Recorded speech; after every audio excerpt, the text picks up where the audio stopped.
Hello, everybody. My name is Deb Coviello, the drop-in CEO, and the best advice I ever received was, don't change, Deb. Just be yourself. I love that. I love that. It's so hard to do though. So Deb, when did you learn that, and did you take it immediately, or did you say, that's dumb? Well, I said that's dumb. No, no, seriously. I got that advice like 10 years ago. It was with a mentor that was getting ready to leave the organization. I said, give me some great wisdom here. I want to advance my career. What should I change? What should I do? And he says, Deb, don't change anything. Just be yourself. And it was like, okay, it made sense. But with all the pressure of trying to be this and be that in the organization, stubborn me didn't listen. But now it makes all sense. So should have listened to that great advice. Now others should listen to their mentors as well. Yeah, there you go. Yeah, so two pieces there. One, listen to your mentor. And secondly, likely what we already have inside us is all we need to be successful. We just have to trust it, right? I know. And again, I'm from that latchkey generation. I can do it myself. Don't tell me what to do.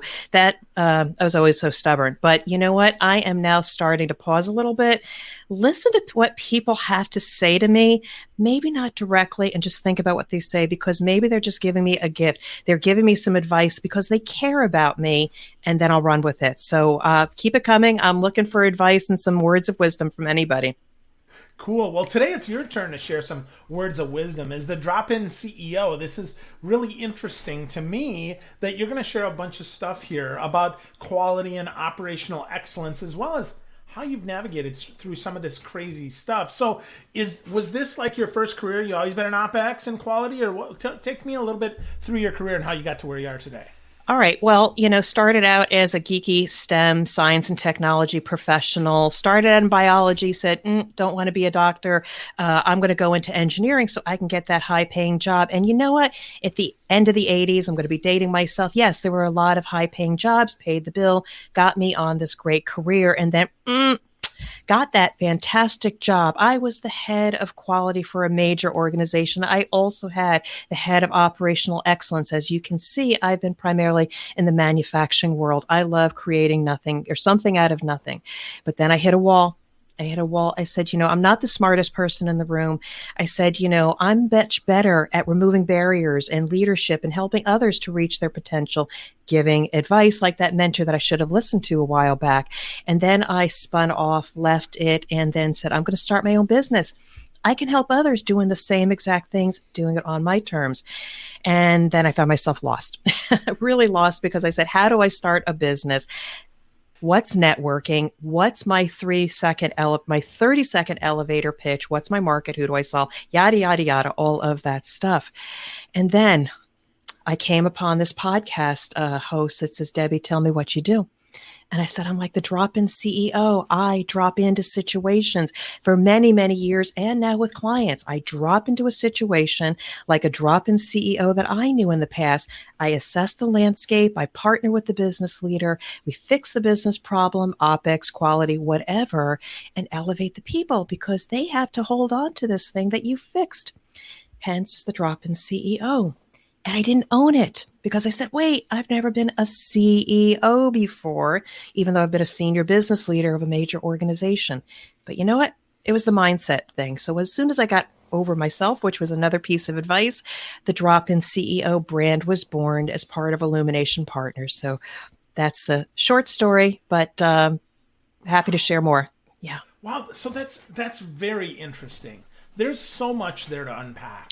Wow. So let's unpack a little bit of that. Absolutely. So first, I think it's fascinating that the imposter syndrome hits you, right? Oh, not me. Nope, that's not mine. Nope, I haven't done that. So talk to me about that. I mean, Deb, because I'll tell you, lately, just personally, that I've struggled with that because I'm like, well, I've never carried $10 million worth of quota. How do I get to lead a team of 10 million people?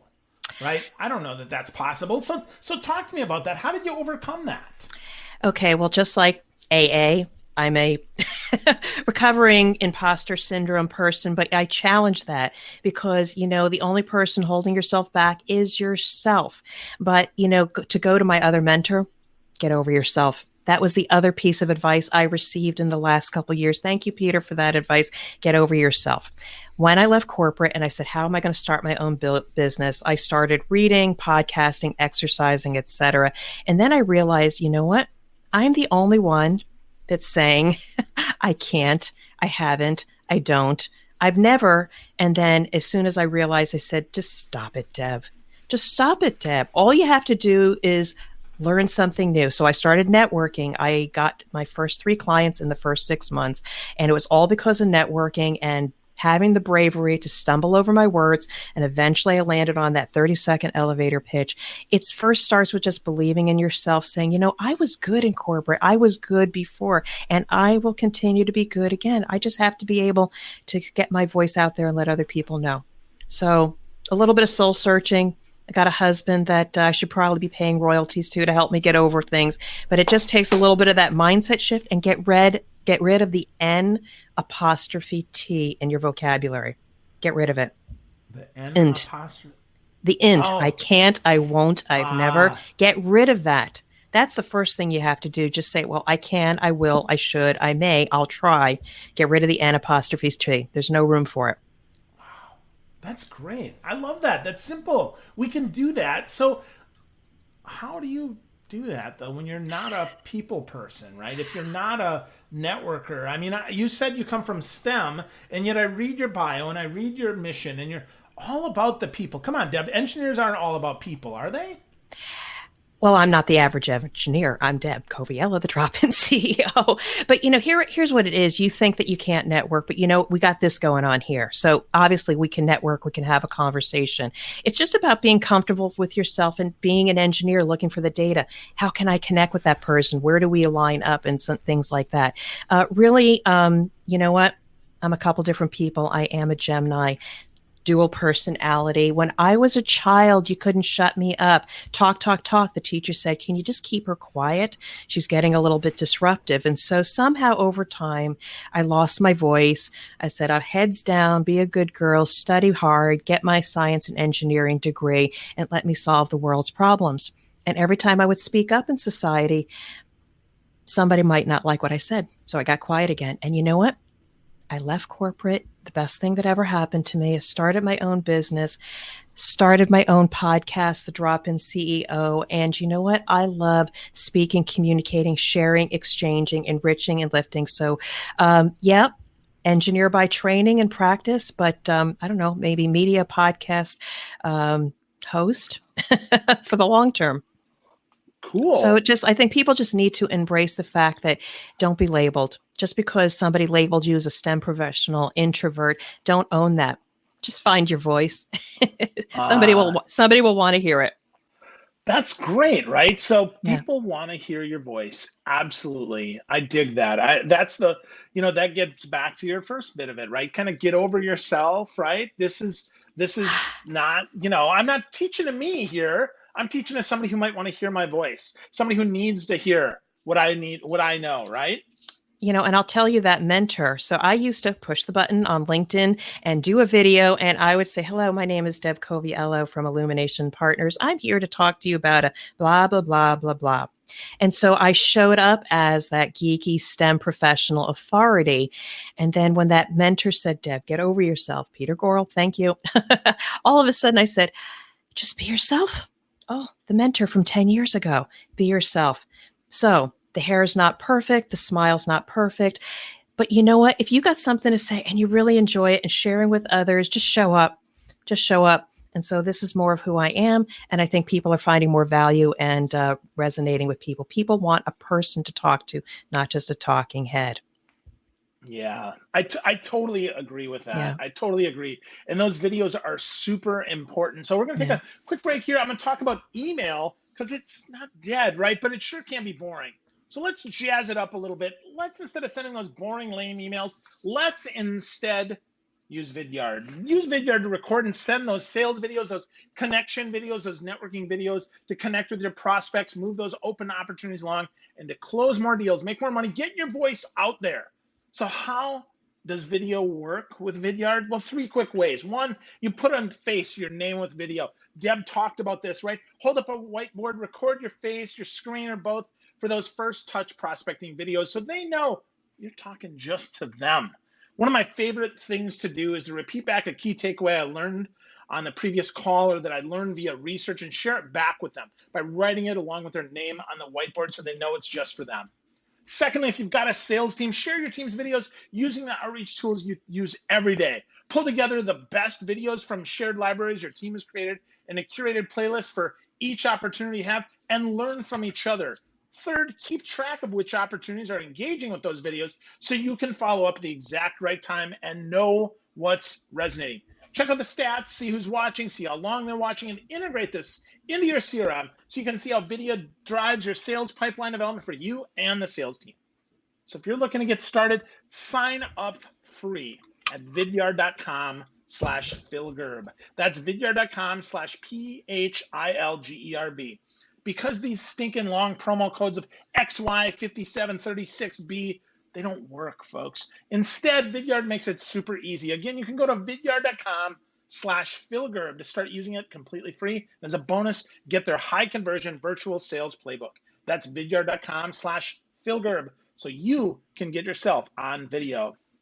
So Deb, tell me, how many times did you have to go live or to have a podcast conversation before you finally hit publish? Meaning finally doing my own podcast? Yeah, do your own, yeah.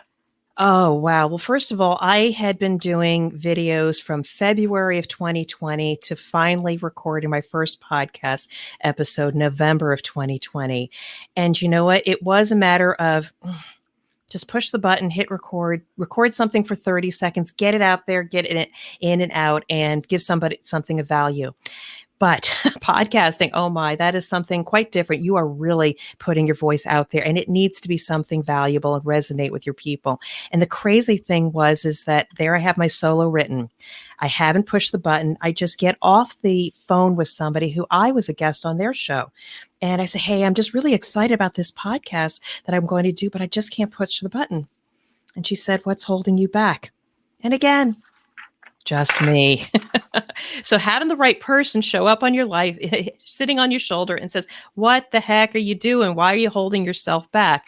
At that moment, I said, okay, I can do that. We got off the phone. I hit push record, recorded my first solo episode, and the rest is history. About 137 episodes released just this week. So excited.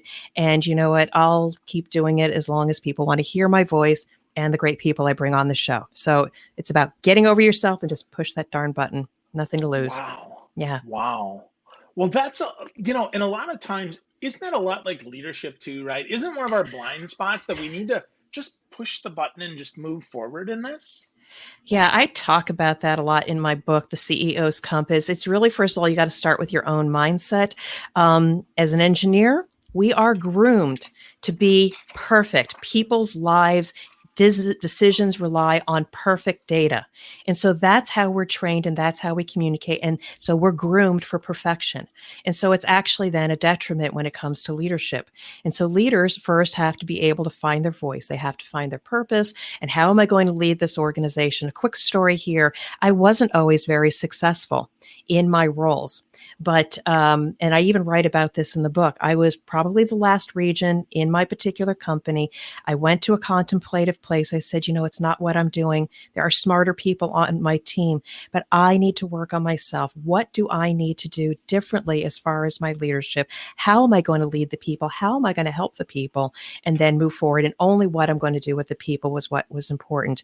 So again, moving from engineering to being perfect, I just have to start doing something. Otherwise, I'm not going to get the results and I may be out of a job. So you have to transcend that abyss of perfection is not what's going to get you there in the future when it comes to leading in organizations. It's good enough. And how are you going to remove those roadblocks and guide people? People will forgive you for the few mistakes you might make. We don't have to be perfect as leaders, Deb, but now you tell me this. Holy crap. Like, I could have learned this 25 years ago when I was starting out leading. But now we know, it's funny. It's funny. They don't coach and mentor you these things. Then all of a sudden you have to take these self-help courses that they say they'll guarantee that you're going to make six figures X, Y, Z in this time frame. But at the end of the day, I just wish I had some people along the way that says good enough is just fine. And so that's one of the messages I give to emerging leaders that don't have mentors, or even those entrepreneurs that get stuck. Don't worry about the shiny business card or the perfect PowerPoint. Get out and network and say what you think and find the people that it resonates with. So, I love that. Good enough is just fine. Otherwise, you're never going to get anything done. You're going to be sitting home during a crisis or pandemic and say, where are my customers? You got to be out there. Wow.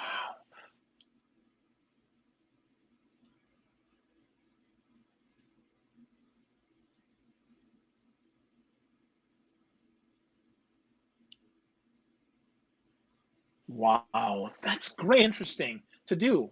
So powerful to do. So Thank you. so let's yeah. So let's chunk that a little bit more here. You talked about the CEO's Compass, your book, your guide to getting back on track. So first, Deb, I got to know, how do we even get off track before and know that we're not on the right track? How do we know? Thank you for that question. The CEO's Compass, your guide to get back on track. It's one of those things where you know it. You don't have peace of mind. And that's the northernmost compass point I talk about. Peace of mind is your true north. Just like when you watch your children or a nephew or something, when you see them after throwing a ball at them or teaching them how to play ball, and then finally they make the home run. You have peace of mind knowing that you've left your legacy and impact on somebody in the future. It's the same thing with leaders. You know it in your gut when you don't feel on track. You're working a lot of hours. Yes, you're performing a transaction. Your people are heads down doing the work, but it's not sustainable. You have the same problem over and over again. You've never truly achieved peace of mind where everybody is working along side by side and ultimately achieving an outcome like being the customer's favorite, not necessarily number one, but being the favorite of the customer. Think about it. You might get an actual different result from your team when they think about something greater. So the CEO's Compass, I find, is the perfect tool, and I lived it when you're going through rapid change. You may be a superstar, a rock star. That's why you're in the position as a CEO or senior business leader. And then the environment changes. You didn't change, the environment changes. You're acquiring a company, you're downsizing, and one of your senior leaders has left. The market has changed. You've lost a new customer. Those are the times that the CEO's Compass can help you get back on track. It's not a 5-10 step approach, but you've got 7 compass points to navigate around and pull on 1, 2, or 3 of them through the questions, through the assessment that I have in the book to help you get back on track. And I feel so excited about this because it's a little bit different than some of the other books that we put out, but it's my guide, it's my compass that I want to hand and share with senior leaders. Wow. Wow. So there's a lot of wows in this conversation here. Well, it's interesting, right? Because you're saying things that I don't typically hear, right? I do a lot of these interviews, Deb, and typically I hear, hey, it's this or it's that. And never have I heard peace of mind is your true north. Never have I heard that. That's so interesting, right? That does guide us if we really think about that, right? Can I sleep at night? Am I doing what's right? I mean, that's so interesting to hear that. I mean, I read, years ago, Finding Your North Star, right? Long time ago. And I think about that. And I think about peace of mind being very different than what guides a lot of organizations, right? It's shareholder value, or let's take care of our customers.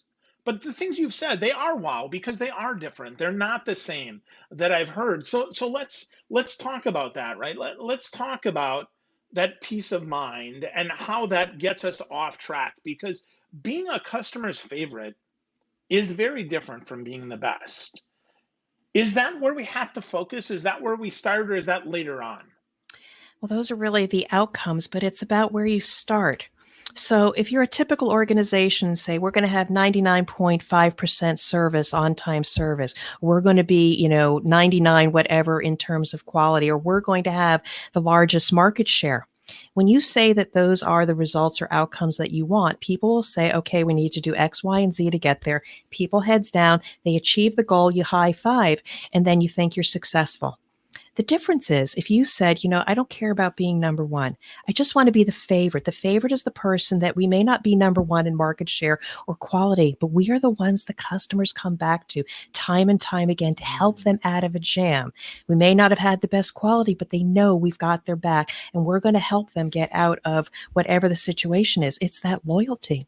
And so when you ask your people on your team, what do we need to do to be the favorite, to really be a trusted partner and loyalty? And I didn't mention any numbers in there. People come with their creativity and ideas rather than heads down and doing a transaction.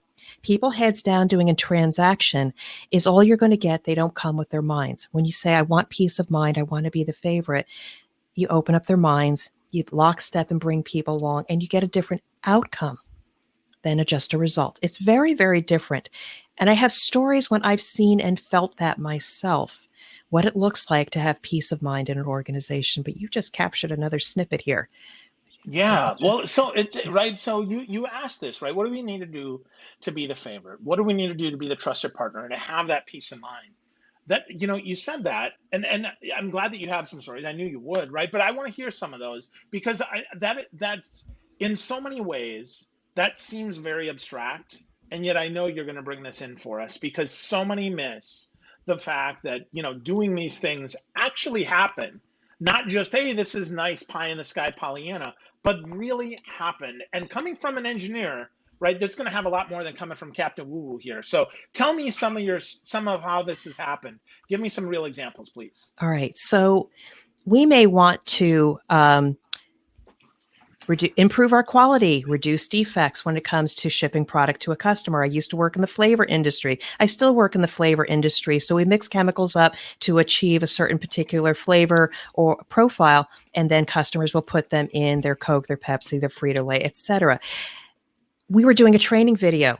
I was interviewing and filming the supervisor, explaining the importance of a particular process. You pull this crank, you turn this knob, you pour this ingredient in this fashion so we don't ship any defects to the customer. And while we were doing it, the operator starts inching their way into the video camera. And the next thing we know, they're there in sight. And we say, hey, do you want to be filmed for this training video? And the operator said yes. And so when we took the video of that person and they started saying, I do A, then B, and C, because if I don't do that, I'm going to ship a defect to my customer. And this is why we do it this way. Talk about a wow when you see the person on the front line closest to the customer not only knows what to do, but why it's so important and to preserve brand loyalty. Immediately, you sigh, and that's peace of mind because you know all the hard work that you've been doing, the employee, the child, the nephew, etc. They get it, and they're going to carry the torch going forward. That's one example of peace of mind. Wow. Knowing not only what to do, but why we do it definitely changes the conversation. As I'm looking at, organizations, often they miss their why. I worked in education for a while, selling software. And our whole why was we were construction workers so that teaching them safety so that their cranes didn't fall down. And the best example that I was ever able to give was we had a grocery store being built across the street from us.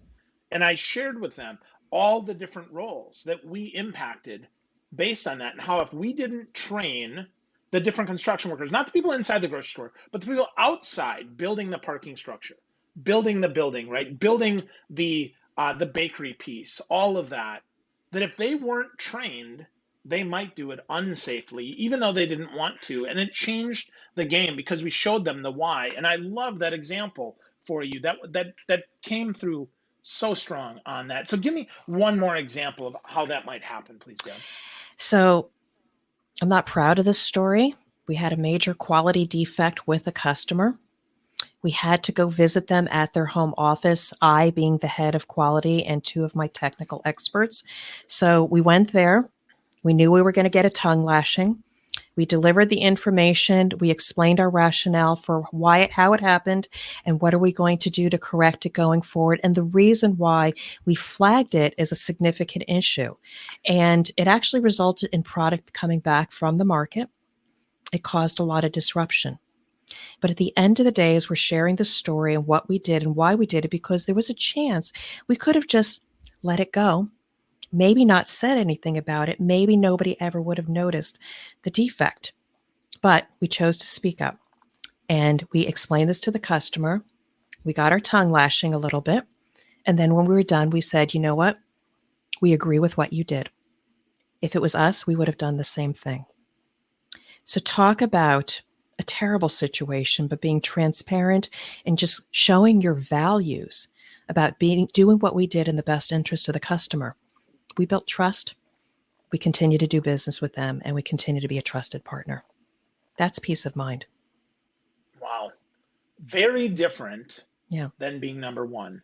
And it yet is. much easier to get repeat sales, much easier to develop that trust. Now, that doesn't say you can be reckless, to be clear here. Folks, if you're listening in, right, the best way to be a trusted partner and the favorite is not by being reckless, but it does mean sometimes you got to eat your crap. You make a mistake, you got to fix it. You got to be better, and you got to own it. To your point, Deb, I love that. I think that's so important. So as we're getting closer to wrapping up, talk to me a little bit about that lost feeling that some of us get that prevents us from actually standing in our power and saying, well, you know what? Nope, this doesn't give me peace of mind, but I don't really care. I'm going to do it anyway. How do we, own that and then move past it? So that's a great question. And you know what? Sometimes they teach us, and I'm dated a little bit, don't let them see you sweat. Put on a professional face. But nowadays, if we don't respect that sunken feeling like, oh shoot, that was just, I can't believe that happened to me or to them, etc. You know what? Just stay there for a few minutes. Just acknowledge it. Go for a run. Go get some chocolate or something like that. Just be in the moment and say, okay, it is what it is. The key though is how fast do you move through that? Give it respect. Acknowledge it. Okay, what is in my control? What can I do now, tomorrow, the next minute? What phone call can I make? Where can I start? It's all about everything being in your control. Don't be a victim and say, oh, this happened to me. Okay, yes, this did happen to me, but what can I do? I can update my resume. I can reach out to my network. I can do something. I could just say, hey, I want to be on a podcast. I just want to start talking. I can do something. And then as soon as you start that forward momentum, you get from that place of being stuck to doing something. So I've had to do that a lot. Yeah, for sure, right? That law of action really works. Do something, move forward, get some sort of energy going Yeah. so that we can get moving in the right direction. I mean, I've been downsized from companies. I've come home and said, hey, honey, guess what happened? And then I'll say, how many phone calls have I made to recruiters? And my resume is already being updated, and just move on. So can't keep me down. Yeah. Yeah, not more of a pity moment than a pity party, right? Absolutely. I mean, you can have the pity party, but just then the next morning wake up and just, okay, what can I do now? There you go. That's funny. I dig that. So cool. So the CEO's Compass is coming out soon. It's not yet out. You said there's 7 tips inside there about finding your true north, right? Finding our peace of mind and how that helps. So give us one maybe story or example or point that was the most surprising to you when you wrote the book. So this comes from direct experience. People talk about in the STEM, the engineering world, the quickest way to solve a problem is assemble a team and we'll address the people, the process, and the tools or the technology. I was part of an integration where we acquired another company and it was so critical to get them on our system, our tool. And you know what? I said, wait a second, what about the people? What about the people at the organization that we're acquiring? Do they have the capability? Do they have the capacity? Do they even know who we are to get them on the system? And, everybody said, Deb, you're raising a nice question, but we got to hurry up and get them on the system. So they were laser focused on the technology. And one of the things I realized during this journey was understanding their past, which is culture, and understanding their pride. And I describe pride as the intersection of humanity and the intellectual property. So in addition to problem solving, people, process, tools, performance, purpose, and your why, I added to the compass the past, which is understanding the deep culture that they had before they came to this juncture where you're the new company and you're going to acquire them. And then the other compass point of pride. Unless you find out what did they do that they were so proud of, what tool or process did they create, you may not need it now. But in the heat of integration, acquiring, or bringing the organizations together, you never know. If you had spent that time getting to know that person's unique gifts and talents, you might need to pull that out at the 11th hour to get you through the crisis. Or in the process of just understanding their past or their pride, you build trust. So fast forward. We had a crisis, but because the people knew that we cared about them and we helped them out to bring them into the integration, they had our back. We never had a quality issue. The rest of the organization had terrible problems because they didn't take the time to understand the people. They were laser focused only on one compass point, the platform and technology. And there we disrupted the customer immensely. So one of the things I bring into the compass, in addition to purpose and platform and things like that, you must add a compass point to understand the past of the people that you bring together in a team or an organization, and the pride, the intellectual property, which I say intellectual property, not subject matter expertise, to raise it to the level of business risk and something to be reckoned with and appreciated. You build relationships, you build trust, and sometimes that's what you need to get back on track.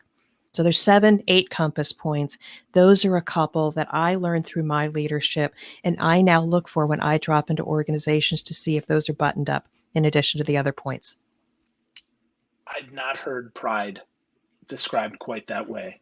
I really dig that. Intellectual property, so important, so key, and such a matter of respect for folks. Wow, that's great. So Deb, of course, if people want to get more of your insights, your podcast, and everything else, at dropinceo.com. But tell us a little bit about your podcast. Give us 60 seconds about your podcast and why it's one that people must listen to.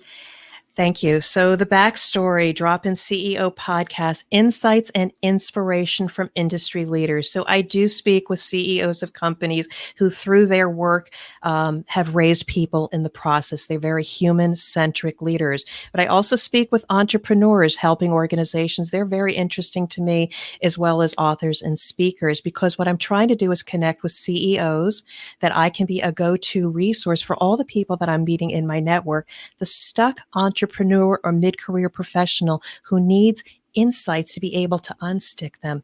And the emerging leader is in my audience because they may not have the support systems in their organization. And there's all this free content through the podcast, the Drop-In CEO podcast, and other resources available at dropinceo.com, and information about the book launch. You can click on the wait list. I can't wait to share that story with you as well.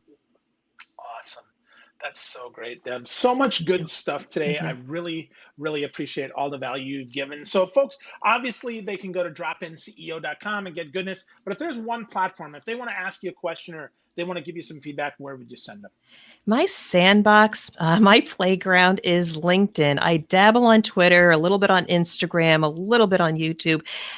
Visit me on LinkedIn, Deborah A. Coviello. Find me. I'm the Drop-In CEO, the only one there. So I think that's kind of pithy there. And I would love a conversation. Direct message me, or you can go to my website and there's a contact field. And I would love to have a conversation, free 30-minute conversation, just to get to know each other and see if I can provide you some advice from the Drop-In CEO. Awesome. Great stuff. Great stuff. And I'm going to wrap us up where we got started here. Folks, if you're looking for help, and you're like, oh crap, I'm stuck, I want to encourage you to do 3 words that Deb said at the beginning. Get over yourself. Find a mentor, network, do it. Chances are either you can find someone who can help you or you got what you need inside of you. Deb, thanks so much for sharing such great stuff today. I really value our time. You're the best. Thanks. Thank you so much, Phil. My pleasure.